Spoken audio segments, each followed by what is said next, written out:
Dragon ചെടികളിലെ പൂക്കളുമായി ബന്ധപ്പെട്ട ഒരു സംശയമാണ്. ചില പൂക്കളൊക്കെ വിരിഞ്ഞു വരുമ്പോൾ തന്നെ അതൊരു ചുവന്ന കളറായിട്ട് കൊഴിഞ്ഞു പോകും. ചില പൂക്കൾ കുറച്ചുകൂടി വലുപ്പമായി കഴിഞ്ഞാൽ ഒരു മഞ്ഞ കളറായിട്ട് കൊഴിഞ്ഞു പോകും.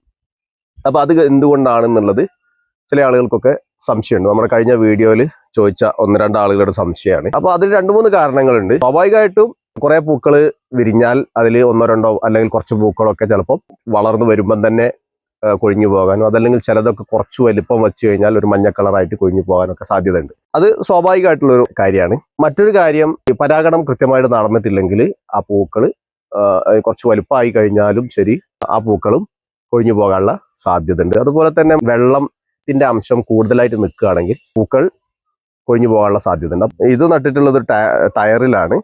പിന്നെ ബാക്കി അപ്പോൾ പുറകോട്ടൊക്കെ നമ്മൾ നട്ടിട്ടുള്ളത് ഒരു ബാരലിലാണ്. അപ്പൊ അതിലൊക്കെ വെള്ളം നിൽക്കാൻ സാധ്യത കൂടുതലുണ്ട്. പക്ഷെ അത് ഇതിനെ ഇതുവരെ ബാധിച്ചിട്ട്. അത് എപ്പോഴാണ് കൂടുതൽ പ്രശ്നം എന്ന് പറഞ്ഞിട്ടുണ്ടെങ്കിൽ ഒരുപാട് വെള്ളവും നന്നായിട്ട് കെട്ടി നിൽക്കുന്ന ഒരു സമയം, അതുപോലെ തന്നെ നമ്മൾ തൈകൾ നടുന്ന സമയം, ഇപ്പോഴൊക്കെ ആ സമയത്തൊക്കെയാണ് നമ്മൾ വെള്ളത്തിന്റെ അംശം കൂടുതലായിട്ട് നിൽക്കുന്നതിന് നമ്മൾ ശ്രദ്ധിക്കേണ്ടത്.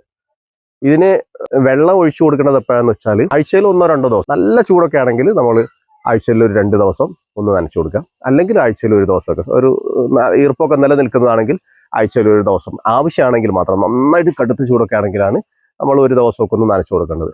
അപ്പോൾ കൂടുതൽ വെള്ളത്തിന്റെ ഈർപ്പം നിൽക്കാത്ത രീതിയിൽ നമ്മൾ അതിനെ സംരക്ഷിച്ചു പോന്നാൽ ഈ പ്രശ്നങ്ങളൊക്കെ ഒരു പരിധി വരെ നമുക്ക് പരിഹരിക്കാൻ പറ്റും. ഈ പറഞ്ഞതുപോലെ 2-3 കാര്യങ്ങളാണ്. ഒന്ന്, സ്വാഭാവികമായിട്ട് കൊഴിഞ്ഞു പോകുന്നത്. 2, വെള്ളത്തിന്റെ ഈർപ്പം കൂടുതലായി നിൽക്കുന്ന സമയത്ത് പൂക്കൾ കൊഴിഞ്ഞു പോകാനുള്ള സാധ്യത ഉണ്ട്. പിന്നെ വളപ്രയോഗം, വളം കുറവാണെന്നുണ്ടെങ്കിൽ, ഇപ്പൊ ഇതിന് ഞാൻ വളമൊന്നും അധികം ചെയ്യാറില്ല.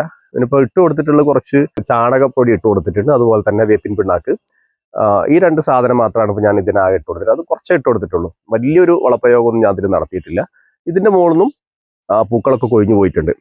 അപ്പോൾ പിന്നെ ഒരുപാട് പൂക്കൾ തീരെ പിടിക്കാതെ പോവുകയാണെങ്കിൽ മാത്രമാണ് നമ്മൾ അതിന്റെ ഇത്തരം കാര്യങ്ങളൊക്കെ ശ്രദ്ധിക്കേണ്ടത്. ഒന്നും നമുക്ക് ഇപ്പൊ വളം പ്രയോഗിച്ചിട്ടില്ലെങ്കിലും നമ്മളെ ആവശ്യത്തിന് നന്നായിട്ട് നല്ല കായ കിട്ടും.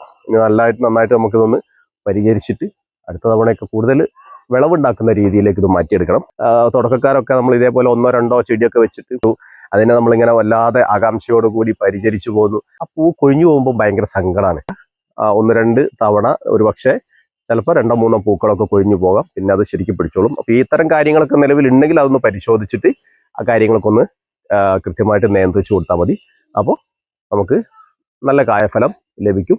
അപ്പോൾ ഈ കാര്യങ്ങളൊക്കെ ഒന്ന് ശ്രദ്ധിക്കാം.